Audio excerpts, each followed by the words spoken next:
And on the 8th day, God looked down on his planned paradise and said, I need a caretaker. So God made a farmer.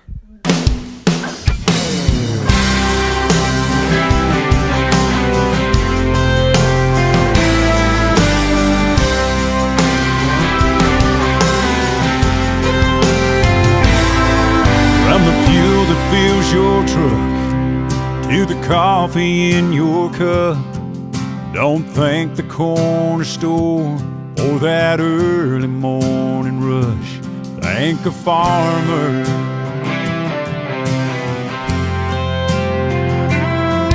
Yeah, think back to that hayfield filled with girls and four wheels, sneaking off with her for that first time.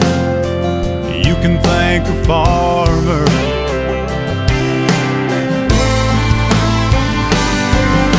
I still believe in amber waves of grain, man on his knees praying for rain that grew this country strong and keep us moving on. They get tougher as their lives keep getting harder. I think it's time we all thank a farmer. 98% of farms in North America are family-run by hard-working, honest individuals who take pride in the ground they work and are passionate about their crops and their lives. Farming is long hours, it's sacrifice, and at times it is heartbreaking. It's not a job, it's a way of life. Instead of attacking the hand that is working their butt off in attempt to feeding you, shake it, start up a conversation. There's so much to be taught about this family-run operation. I am pro-GMO. Oh, I think it's time we all thank a farmer.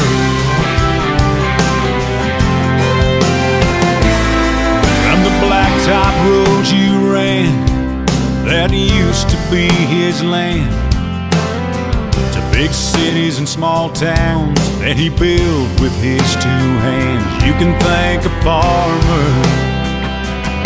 And for this shirt on my back and these boots on my feet and them tank top wearing country girls and them old skin tight blue jeans, I thank a farmer.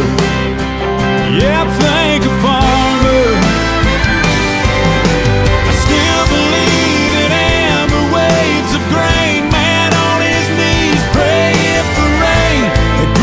Country strong and keep us moving on. They get tougher as their lives keep getting harder. Yeah, I think it's time we all thank the farmer.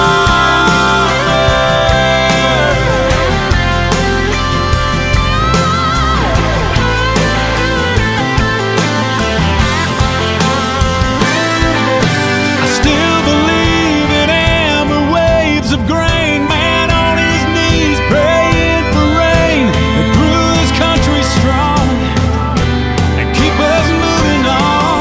They get tougher as their lives keep getting harder.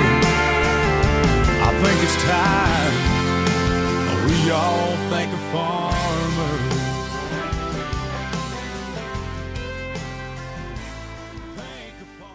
Somebody who bail a family together with the soft, strong bonds of sharing, who would laugh and then sigh and then reply with smiling eyes when his daughter says he wants to spend his life doing what Dad does, so God made a farmer.